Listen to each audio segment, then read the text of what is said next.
بسم الله الرحمن الرحيم. اللهم صل وسلم وبارك على سيدنا محمد. حبايب قلب ام رحيم، كل سنه وانتم طيبين يا حبايب قلبي، وجمعه مباركه عليكم يا رب.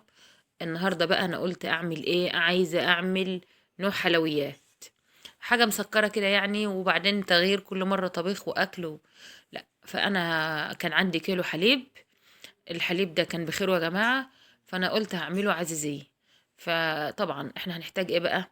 هنحتاج كيلو الحليب، نص كوباية مكرونة سباكيتي، أو ممكن تستبدلي المكرونة بشعرية. أنا كان عندي مكرونة فكسرتهم كده، وحطيت حوالي كوبايتين مية على النار، أو كوباية مية كبيرة على النار.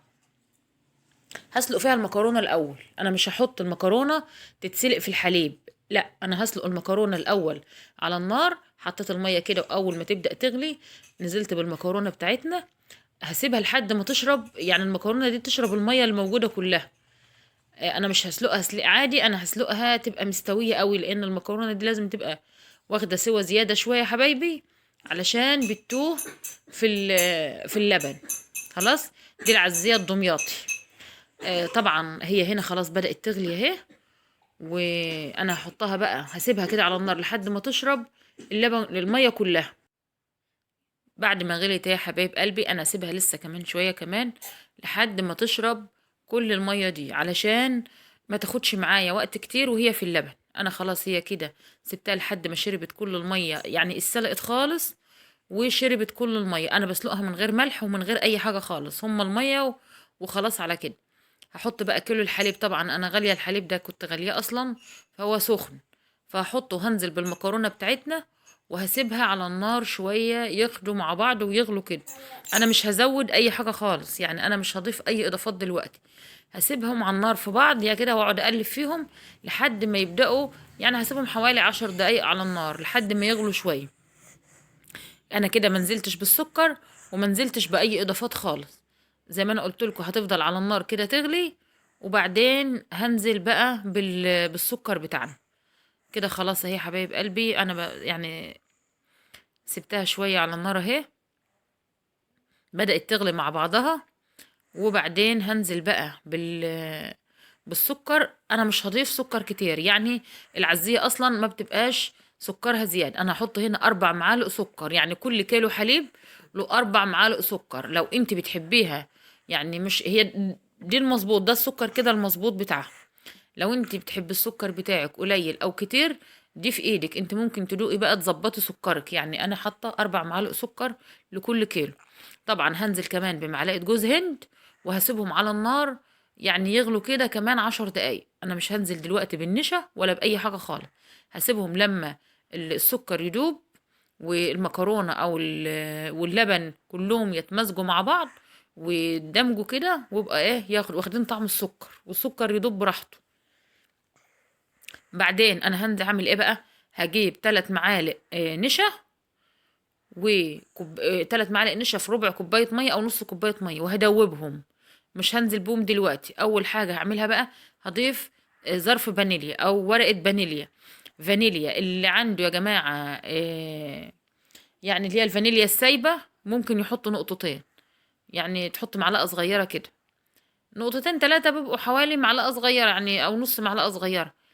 لو ما عندكيش ممكن تستبدليها بباكو فانيليا. انا هحط باكو فانيليا. الفانيليا دي ريحتها حلوه يا جماعه، وبعدين ما بتغيرش اللون بتاع العزيزيه او اللبن، لان هي المفروض بتبقى لونها ابيض. هنا برضو بدات تغلي اهي، قلبتها ببعضها وهسيبها لسه على النار. انا مش هنزل، مش هطفي عليها دلوقتي، ومش هنزل بالنشا دلوقتي، لحد برضو ما تاخد حوالي 10 دقايق كده او ربع ساعه. وبعدين هنزل بالنشا. مش هضيف ميه ولا هضيف اي حاجه يا حبايب قلبي.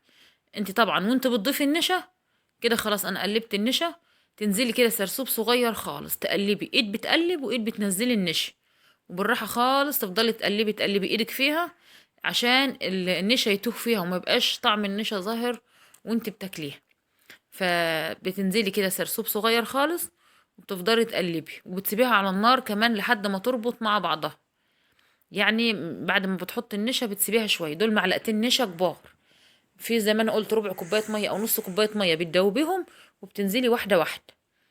المكرونه بتستوي قوي، زي ما انا قلت ممكن تستبدلي المكرونه بالشعريه، لو انت ما عندكيش، لو عندك مكرونه سباكيتي بيبقوا نص كوبايه مكرونه سباكيتي مكسره. خلاص، هي على النار اهي، بدأت تلف معايا وتربط. ايدك فيها برضو عشان ما تتحرقش، وعلشان زي ما انتوا عارفين اللبن لما بتحطيه على النار ممكن بيعمل طبقة تحت. هنا كده انا كنت بدوقها، بظبط يعني السكر بتاعها، فكان سكرها مظبوط جدا. فاللي حابب برضو السكر ده في ايدك، حابة تقللي حابة تزودي، انت حرة. العزية يا جماعة بنجيبها من المحلات، يعني الكيلو ب80 جنيه بس. يعني اما تعمليها في البيت، ده كده كيلو حليب ب15 جنيه، ففي فرق طبعا، هيعمل لك صينية اكتر من كيلو. فانت طبعا لما بتجيبي كيلو العزيزية بيبقى كيلو، انما ده بقى كيلو حليب، واحنا ضفنا له المكرونة وبإضافة النشا بالمية والحاجات دي، فبيوصل معانا هنا لكيلو ونص 2 كيلو. فما بتفرديه في الصينية بيرمي معاكي الكيلو الحليب ده، يرمي معانا مثلا هنقول 2 كيلو. فيعني طبعا مش مكلفنا كتير، ومش هتفرقي طعمها خالص عن طعم المحلات. فقومي يا حبيبة قلبي كده الشطري، وقومي هاتيلك كيلو حليب. وطبعا لو عندك شوية مكرونة يعني مركونين عندك في المطبخ، حطيهم على 3 4 معالق سكر، وهتعملي احلى نوع حلو. وخلاص يعني شوفي بقى هتوفري قد ايه في الفلوس، وهتبسطي ولادك، وفي نفس الوقت هتعملي نوع حلو بأرخص التكاليف. طبعا الوقت هي خلاص استوت معانا، العزية استوت وربطت خلاص معانا. انا هطفي عليها النار وهجهز بقى الصينية. العزية يا جماعة اهم شروط فيها، هي ما بتشغليش الفرن عليها من تحت، احنا هنديلها لون من فوق بس، يعني هتاخد وش من فوق. وبعدين العزية لازم، احنا طبعا في الشتاء زي ما انتوا عارفين، ففي الشتاء اقل حاجة بتسيبيها بره التلاجة ساعة او ساعتين لحد ما تهدى كده وتبرد وتجمد. انا كده جبت الصينية معانا، هدهنها دهنة سمنة خفيفة خالص، مع يعني سمنة بلدي خفيفة. وهنزل بقى بالعزية في قلب الصينية. الصينية دي يا جماعة مقاس 26، يعني لو عندك مقاس 24 26 يمشي، الاتنين يمشوا. خلاص، فانا هنزل كده صبتها اهو، وهسيبها تبرد خالص. بعد ما تبرد، المكرونه دي اللي انا كنت حطاها ديت كانت من النوعيه اللي هي يعني ايه، يعني كل ما بتسويها بتزيد معاكي. يعني هي نوعيه حلوه بس تبقى في الصلصه احلى. فانا هنا هسيبها بره التلاجة يا جماعه، هي مش محتاجه تدخل التلاجة ولا حاجه. لو في الصيف بقى بتدخليها في التلاجة لحد ما يعني ما تبرد كده، تدخليها التلاجة تجمد، علشان يعني تعرفي تدهني وشها سمنه وتحطيها تحت الشوايه تاخد لون. لكن احنا في الشتاء فمش محتاجين ان احنا ندخلها التلاجة، هي مجرد ما هتبرد هتجمد معانا. بعد ما تبرد خالص خالص، هجيب بقى المعلقتين سمنه. ممكن تضيفي كمان يعني غير السمنه، بعد ما قبل ما تضيفيش السمنه خالص، تحطي معلقتين اللي هو الشربات، اللي هو او عسل ابيض، تدهني بيهم. هم بيعملوه كده، يعني بيعملوه اللي هو الشربات بدهنوا وشها. او ممكن في ناس بتحط البيضة على الوش بتاعها، لا انا ما بفضلش الطريقة دي خالص. انا هكتفي بمعلقتين سمنة، هدهن وشها وادخلها تحت الشواية.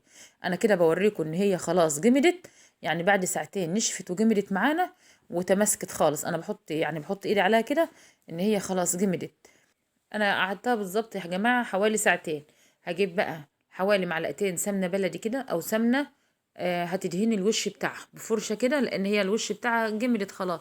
فانت ما تمشي عليها الفرشه كده، يعني هتبقى متماسكه معاك. زي ما انا قلت ممكن تدهني معلقه عسل على الوش، عسل ابيض، بتدهني الوش بتاعها، يعني بيديكي لون محمر شويه، يعني بحمرها اكتر.